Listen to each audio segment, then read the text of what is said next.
Russia on Sunday charged four men it says are responsible for gunning down scores of people at a concert outside Moscow days earlier, the deadliest attack inside Russia in 2 decades.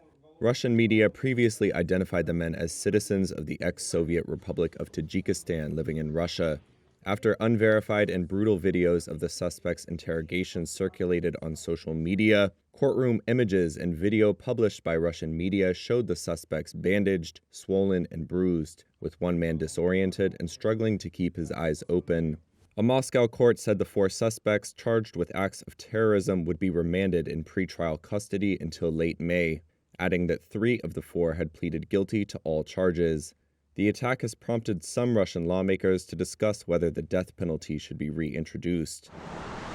Earlier in the day, Russia lowered flags to half-mast for a day of mourning, and people continued to lay flowers in memory of those killed. By Sunday night, the death toll had risen to 137, with over 100 still in the hospital, and some in serious condition. The Islamic militant group Islamic State has claimed responsibility and released footage of the attack, the location of which Reuters was able to confirm.